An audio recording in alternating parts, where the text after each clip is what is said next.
আর একটা দোয়া শেখায় দেই। ইনশাআল্লাহ এই দোয়া করলে রিজিক তো বাড়বেই ইনশাআল্লাহ, আপনার যত ঋণ আছে ইনশাআল্লাহ আল্লাহ পাক শোধ করে দিবে।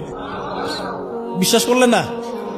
এই দোয়া শিখাই দিচ্ছি, এজন্য আমাকে হাদিয়া দেওয়া দরকার, স্পেশালি আমাকে এখন হাদিয়া দেওয়া দরকার। এটা গুরুত্বপূর্ণ দোয়া শিখাই দিচ্ছি। আলী রাদিয়াল্লাহু আনহু বলেছেন, কোন ব্যক্তির যদি পাহাড়ের সমানও ঋণ থাকে, এই দোয়া যদি আমল করে আল্লাহ পাক ওই ঋণও শোধ করে দিবেন ইনশাআল্লাহ। ঋণ কেমন জানেন? ওই যে এখন মানুষ ঋণ নিচ্ছে 1 কোটি টাকা ব্যাংক থেকে, 2 কোটি টাকা ব্যাংক থেকে, হ্যাঁ, কত বছর, 10 বছরের জন্য, 20 বছরের জন্য বাড়ি করছে, তাই না? তার ধারণা এমন যে সে মারা গেলে তার ঋণটা কেউ না কেউ শোধ করে দিবেই দিবে, তাই তো? আর আল্লাহর রসুল কি বলছেন দেখেন, একজন মারা গেছেন, নবী সাল্লাল্লাহু আলাইহি ওয়াসাল্লামের সময় একজন মারা গেছেন। তো নবী করিম সাল্লাল্লাহু আলাইহি ওয়াসাল্লাম বলছেন, এই ব্যক্তির কি কোনো ঋণ আছে? একজন সাহাবী বলেন, হ্যাঁ ইয়া রাসূলুল্লাহ, তো ঋণ আছে। নবীজি বললেন, তোমরা ওর জানাজা পড়ো, আমাকে ডেকো না। তোমরা ওর জানাজা পড়ে নাও, আমি জানাজা পড়তে চাচ্ছি না। আমি এখন কেমন করে আপনাকে বুঝাবো ঋণ কত ভয়ঙ্কর জিনিস?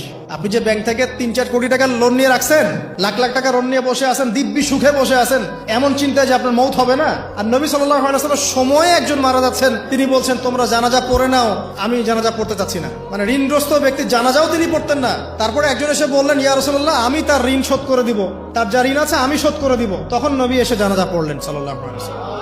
তো আপনার এই কোটি কোটি টাকা ঋণ শোধ করার লোক তো রেডি আছে নাকি? আছে না? সমস্যা নেই, আপনার জানাজা পড়া হবে, আপনার মিলাদও হবে, আপনার একটা বড়সড় দোয়াও হবে ইনশাআল্লাহ। কিন্তু আল্লাহ পাক বলেছেন যে শহীদ, আল্লাহর পথে যুদ্ধ করে শহীদ হয়েছে, এই ব্যক্তির আত্মাও ঝুলে থাকে যতক্ষণ পর্যন্ত না তার ঋণটা শোধ করা হয়। এবার বলেন আমি কি বুঝাবো আপনাকে? আর কিছু বলতে হবে? তো এখন সেই দোয়া শিখাচ্ছি আপনাদেরকে, যে দোয়া শিখলে আপনারা ঋণ থেকে বাঁচবেন ইনশাআল্লাহ। কত দিবেন বলেন? আচ্ছা, হ্যাঁ, এই তো, শুকরিয়া। দোয়া করবেন যেন আল্লাহ পাকের দিনটাকে আল্লাহর জমিনে প্রতিষ্ঠা করতে পারে। আমার সাথে বলেন, দোয়াটা হচ্ছে, আল্লাহুম্মা ইকফিনি বিহালালিকা আন হারামিকা ওয়া আগনিনি বিফadলিকা।